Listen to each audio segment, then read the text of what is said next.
Hello there. Humanity thinks it's evolved. They think that they've come so far. We study history and we look at the horrors of the past and we think, you know what?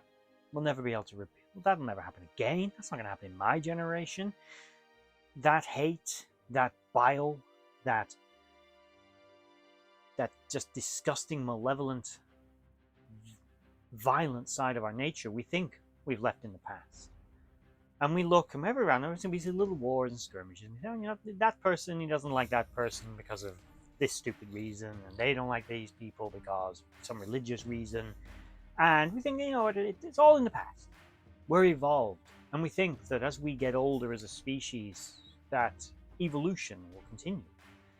But no matter how far into the future we get, there's always going to be those who see themselves as superior to somebody else. Someone else, they don't like the color of their hair, the color of their skin. They don't like their religious convictions. They think that because they come from this place, that they're inferior to them, because well, we come from this place and it's better. So we are better. And every time we think we've left it behind, it rears its ugly head and wears some distinctive marker that says, we're better than you. And then the whole of humanity cringes at the disgust. And that brings us to the long distant future. The fall of the system's commonwealth was a tragedy. It was just devastating for humanity in particular, because Earth would fall, many of the human worlds would be conquered. Some offshoots from humanity, though, would do quite well. The Nietzscheans, for example, during the Long Night, the Long Night that they created, because they're the ones who rebelled against the Commonwealth, they did all right. I mean, a bit of infighting here and there, certainly, but that's Nietzschean culture. To the Nietzscheans, it's all about survival of the superior, the survival of the strong. Again, a sort of an extension of this philosophical belief. We're better than you, but we have to prove it. And sometimes that will mean killing you. That's Nietzschean culture. And for better or for worse, the Nietzscheans fight each other. And the victors survive, and they go on to procreate, and it builds a better, stronger Nietzschean race. That's just how they service their own evolution. But what about the rest of humanity? How did they view it? Some of them were Puritans. There was a group known as the Templars. They fought against groups like the Nietzscheans because they saw them as the reasons for the fall of the Commonwealth, the reasons for the Long Night, and the reasons for all the misery. And some of them were more extreme than others, and they were known as the Knights of Genetic Purity. Only representative of approximately 2% of the human population, these white armor-clad,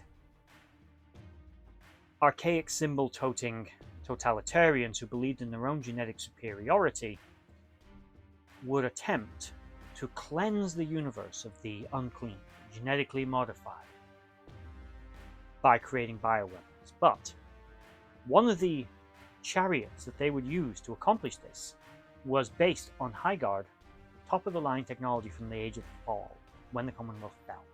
And they constructed some of the most meaty and powerful warships around to accomplish this, known as the Genite cruisers, or the Seraphim carriers. Now, there's some debate over exactly how big these ships are and their exact capabilities, as it's not entirely known, as the Genites weren't exactly a sharing bunch, but they were certainly equally a match for the Andromeda Ascendant, and they were some formidable ships. They had advanced stealth capabilities. They were maybe 3,000 meters in length, which perhaps put them as larger than the Andromeda, and they were also equipped with point defense systems, as well as carrying large numbers of fighters known as Seraphims, which in my opinion have something in common with a Magog swarm fighter. These fighters could be manned or unmanned.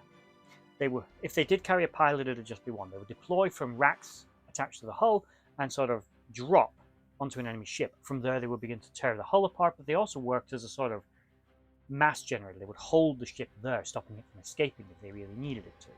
Possibly even blow themselves up to do more damage. Basically, they were an all-purpose, all-round sort of little fighter craft. But the Seraphim carrier herself was an easy analogy to a Star Destroyer, quite frankly. It was a big flying wedge in space with engines all at the back. But the mere presence of one of these things was usually enough to send shivers down any Nietzschean pride's entire population, because they knew what was coming. Destroying one of these ships is no easy feat. You only saw them when they were already on top of you because of their stealth capability. They would drop out of FTL a bit further away and simply sneak up on you slowly in sublight speeds. Then they were stopping you from having any early warning, so you can't properly respond, and also stopping you from escaping. They would unleash a barrage of advanced and deadly missile systems.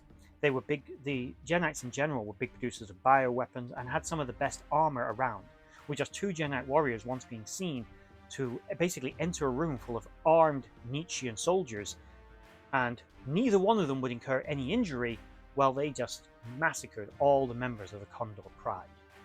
Brutal, efficient killers. There's no other way to call it.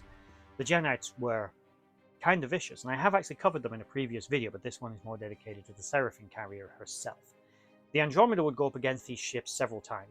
They were a multi-purpose spacecraft, much like the Andromeda. They carried quite a large crew complement, but carried large numbers of soldiers, and they were heavily armed, equaling easily the Andromeda, but utilizing technology that had actually been built on for 300 years, meaning that in a one-to-one fight, the biggest, meanest battleship around, the Andromeda, actually was suddenly outmatched. They were suddenly up against a ship that was using technology that had, yes, progressed maybe slower than it would have done if the Commonwealth had still been around, but it had 300 years to develop. It had better defenses, better weapons, better engines, better stealth, better fighters. Its only real weakness were the people. They were nuts. Genites were insane. The idea of massacring 98% of the human population due to minor genetic mutations, which were mostly artificial, yes, but many humans have been modified, like the Nietzscheans. Nietzscheans were a product of selective breeding from an early concept of creating the perfect human. So they were augments, similar to augments from Star Trek, and they'd been genetically engineered centuries earlier, well, millennia earlier, and then spent thousands of years selectively breeding to apparently breed the perfect human. So they were bigger than humans, stronger than humans, on average more intelligent, but that didn't always work out to be true. And in general, a Nietzschean was considered a perfect human specimen. They had heightened senses. They were generally superior in every reasonable way, right? Except in culture, maybe. Nietzscheans are pretty violent. Superiority complex, the super ego came with the super intelligence and the superhuman physical abilities, and hence why they would often conquer humans. Probably some kind of Oedipus syndrome, but something to be evaluated in another video. The Genites saw this as an affront to the purity of the human species, the human condition. So they set about to destroy them, and to facilitate that, they built some of the toughest ships around. As Seamus Zelazny Harper would point out, Andromeda was impressive, but the Genites had a lot of better tech. They had a lot of toys that were far more advanced. They had 300 years on them. They just weren't as nice a group of people. If you were with them, you had to accept a little bit of genocide. And by a little bit, a lot. Because if you include the Nietzscheans, you were talking about trillions upon trillions of people they were interested in destroying. And likely they would have spread that hate outwards. They'd have started targeting races like McGargan, maybe who cares about them, maybe. But what about the other races that they deem inferior? Where does it stop? Where does it end? They've got the weapons, they've got the ships, they've got the toys, they've got the will to use them. Once they're finished purifying and cleansing the human condition, what then? Are these people the kind of people that are going to restore the Commonwealth? Are the Seraphim carriers going to become the guardians of against the long night again? I don't think so. But impressive ships, fast, powerful, heavily armed, and not easily defeated in a single battle, in a pitched fight, with even the most powerful ships around.